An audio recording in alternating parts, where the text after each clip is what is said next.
各位歡迎收睇26分鐘見證實錄。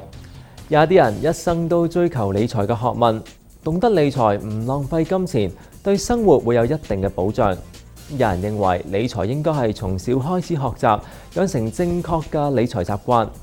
不過現時社會就有聲音質疑，既然理財係一門咁重要嘅學問，點解現行嘅教育制度入面就未有教授到足夠嘅理財知識呢？有唔少嘅年青人到中學畢業，或者甚至乎係踏入社會，都未必真正懂得基本嘅理財之道。我哋一齊睇下。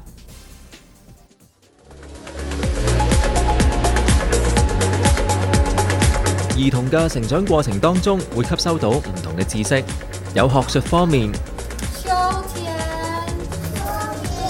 枫葉，亦有唔同嘅才藝。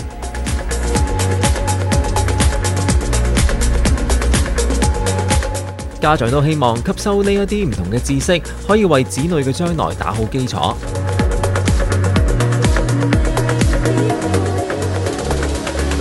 不過喺物價高企同埋家國家庭債務率創新高嘅環境底下，有研究發現國內未有足夠針對兒童同埋青少年嘅理財教育，對長遠經濟可能造成隱憂。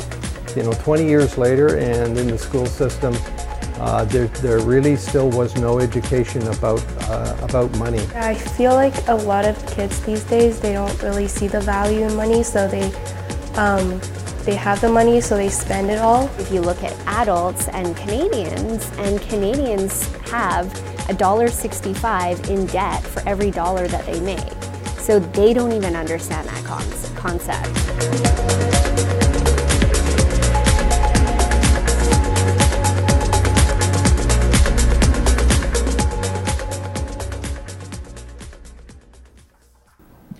Carrie 有3個仔女，年紀最細嘅女兒 Madison 已經16歲。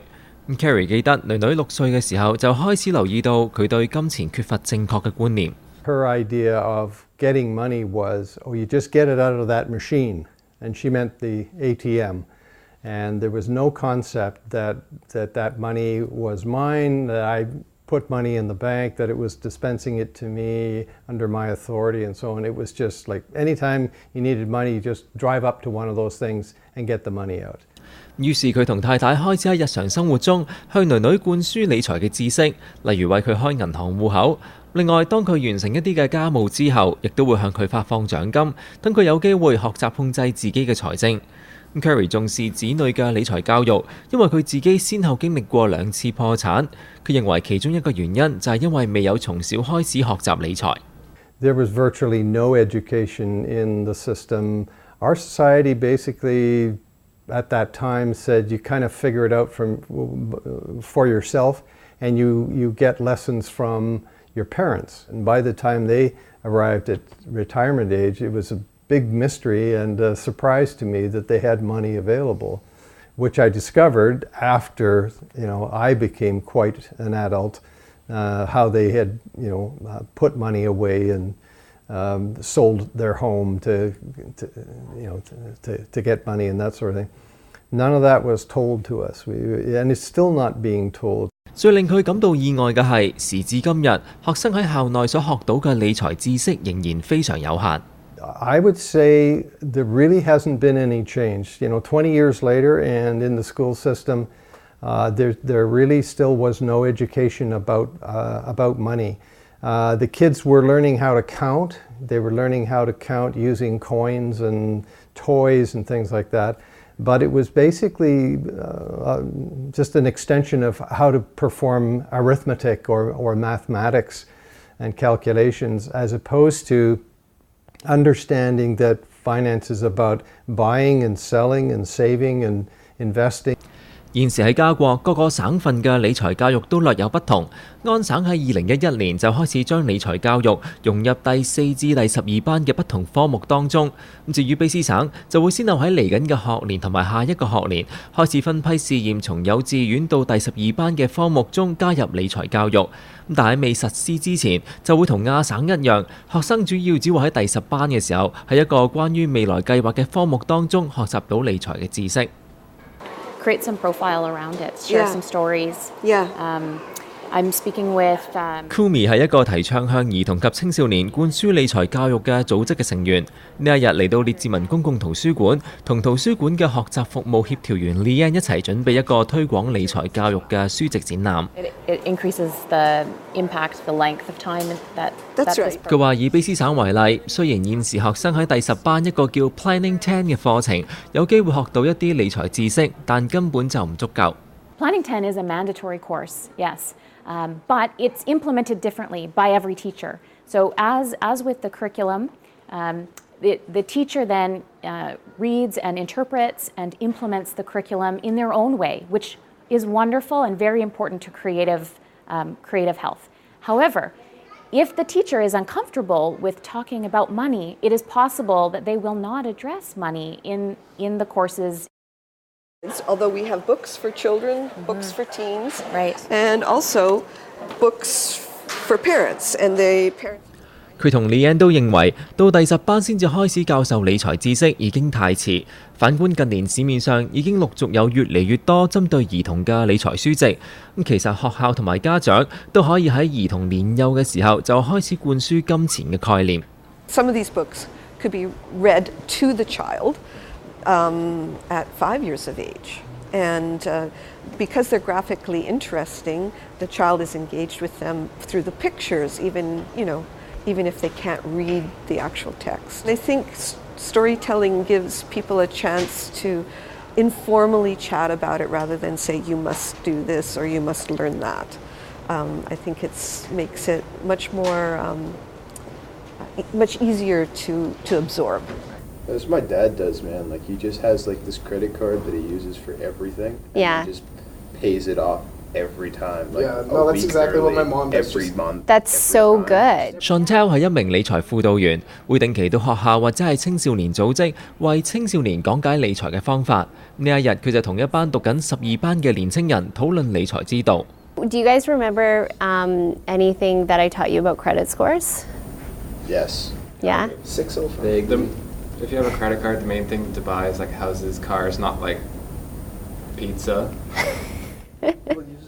Yeah, not with a credit card, but with credit. Yeah, if you were going to borrow for something, 順秋同意應該從小開始養成理財嘅習慣，因為當佢哋到達成人嘅時候，一旦不慎理財導致債台高築，要糾正亦都會更困難。When they become an adult and they rack up credit card debt, it can really hurt them. And one thing that I always say to the teenagers that I teach is, in 6 months, you can absolutely destroy your credit history. But once you decide you want to be an adult and fix it, it's going to take 6 years to heal that 6-month wound. So the penalty for bad behavior is so bad. And that's why it's so important for teenagers to learn prior to becoming an adult and getting into trouble that way. 有組織向加國嘅中學畢業生進行調查，發現有51%嘅受訪者話有負債，平均負債嘅金額達到8000蚊。另外只有4%有為到自己嘅收入同埋支出記帳。You're saving 90%. Chantel 指冇記帳習慣嘅話，就會容易入不敷支。佢認為量入為出係理財最基本嘅原則，亦都係最先需要學習。但喺現今社會就似乎並非人人明白。加上現今父母好多時都會由於寵愛子女，盡量滿足佢哋嘅物質要求，咁樣好容易令到子女喺幼年嘅時候已經養成揮霍嘅習慣。And you can't spend more than what you make. And it's a very simple principle, and it's a really good place to start. But it's interesting because if you look at adults and Canadians have $1.65 in debt for every dollar that they make. So they don't even understand that concept. 佢話到咗少年階段，好多人容易受到朋輩嘅影響，亦都會互相比較，中意人有我有。而信用卡喺市場上非常流行同埋方便，令到年輕人更容易過量花錢。The ability to be able to buy anything you want because there's a credit card sitting right there, and people not really thinking about how long it can take to pay off a credit card or how much it'll cost in interest to pay off a credit card. It's just so normal. I'm just going to use my credit card. And I think that's really what's contributed to so much debt in Canada. 加拿大統計局嘅數字顯示，2015年加國嘅家庭債務升咗4.9%，達到1兆9200億元。市場分析員徐澤倫指出，現時息口低，加上物價高漲，亦都係家庭債務創新高嘅另一原因。有唔少家庭會趁低利率而去借貸，而銀行批出信用卡、透支額等嘅門檻亦都較低。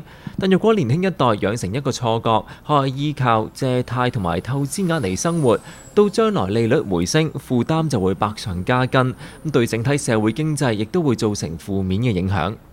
而家我哋處於低利率嘅環境，但係利率唔會永遠都咁低啊，始終會係升。幾時我真係答你唔到。但係當慢慢升緊市嘅話咧，其實令到個家庭嘅負擔，淨係俾息嗰度負擔係大咗，咁變咗退一步嘅，咁對個消費當然係影響啦。當息口慢慢升緊時，咁個消費模式亦都會可能轉移去要俾利息，就唔會去作出其他消費，咁啊影響翻我哋經濟。要避免下一代債務纏身，除咗積谷防饑，亦都要未雨綢繆。咁家長有啲乜嘢方法呢？專家指出，要向小孩灌輸理財觀念，可以從生活入手，越貼身同埋生活化就越能夠提起小朋友對理財嘅興趣。另外，家長同學校互相一齊去合作嘅話，亦都更加會事半功倍。下節翻嚟再睇。